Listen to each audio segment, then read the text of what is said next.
Yadda na ci hajiyar daɗi a falon gidanta.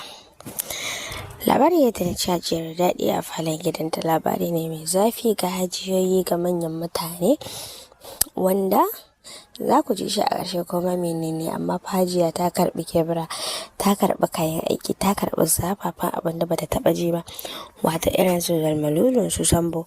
Saboda sambo dai ya ba hajiyar daɗi abin da bata taɓa ji ba. Ni dai nawa labari na bakwai kun na ce ba ni ba, saboda jiya ne aka ciyo kuma hajiyar daɗi ne, ko ba haka ba.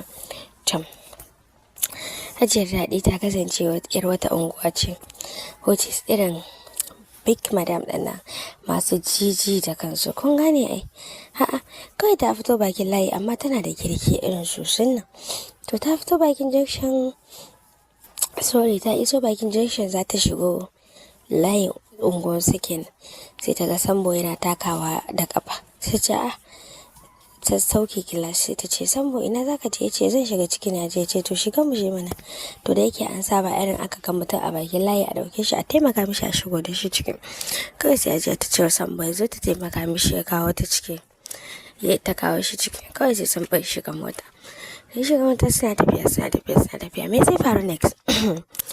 Kai mutane na yanzu kai kowa ya fara tunani cewa me zai faru.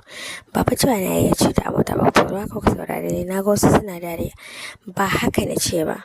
So ku yi hakuri fa, kun ji murya ta solo, za ku ji muryar mutumin ta ko kasa. To a cikin ku sai a rasa wanda zai ce ke yar gayu ki zo ki karbi wata 1M haka, ki zo ki karbi wata 1M ki biya bukatu da shi. Babu. To shi yasa kuka ga nake magana haka hankali, saboda menene kaina ya fara stressin ciwo. Labarin nan ba a kyauta nake ba ku, amma kuma like ba za ku iya kuso ku yi min ba, wato dan bani hannu da za a yi sai ya zama kyashi. To ba damuwa, ina ganin ku kuma na gode, ba komai, ni zan ba ku dai labarin haka kun ji.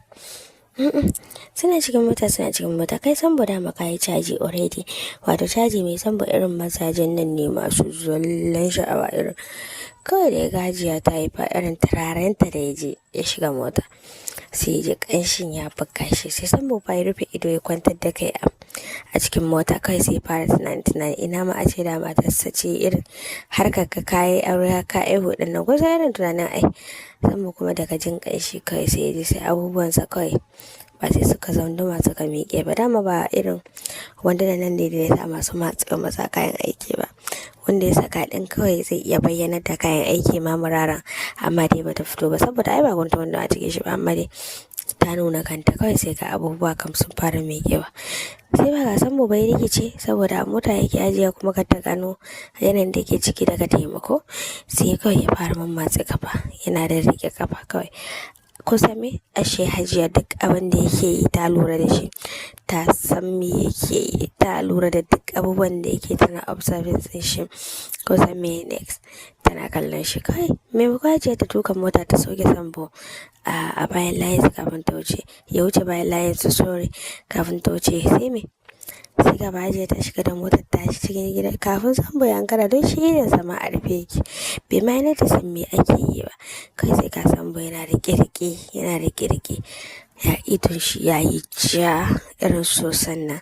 Kusan maza ai idan suka yi caji fa ba sa jin magana, don sai an biya hankali da lokaci a gurin su, saboda ku mata kuna iya boye cajin ku, amma na rijalo bai iya boye cajin shi irin ya yi full din nan.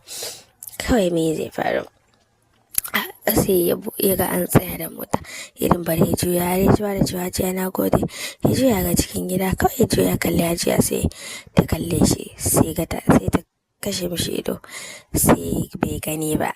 Amma fa mun gani gaskiya, amma kashe mishi ido da bai gani ba. Mutumin kafa yana ta fama da zalmalollos a cikin wando, abu kawai sai cewa take za ta fito saboda so take ta shiga gidan daɗi, kun gane ai. Me next zai faru? Sai sambo sai ta ce mishi ka fita mu je, bari baka wani sako kafin ka wuce, don Allah ka taimaka min. Sai ya ce okay to ya daure da ya ma zai irin ba gane shi ba. Shi fa barin gaya ba ko a tunaninsa duk hajiya bata san yanayin da yake ciki ba, bai san cewa kuma already ta riga ta san yanayin da yake ciki ba. Ita ma har ta ji ta zandama, abubuwa ba sun fara digo mata daga can ƙasa. Kai mutanen nan ba za ku kashe ni ba, ku banni da lafiyata in ji bayani, kun gane ai. sai ba ga Hajiya ba a falo da mutuminta. Kawai yana shiga sai ta kulle kofa ta zare ki ta wuce da shi ɗaki. Shi kuma duk bai lura ba, baran gaya muku, shi kawai duk a tunaninsa Hajiya fa tana zuwa ne, ya zare ki ya tafi. Da ya tafi sai ta ɗauki waya ta shiga ɗaki ta kira mai gadi ta ce duk wanda ya zo a ce ba ta nan, don akwai wani aiki da ta da shi daga ofis za su yi. Idan sun gama za ta faɗa mishi, amma karfa yadda ya bar wani ya shigo mata gida. Ya ji ya ce to ya ji.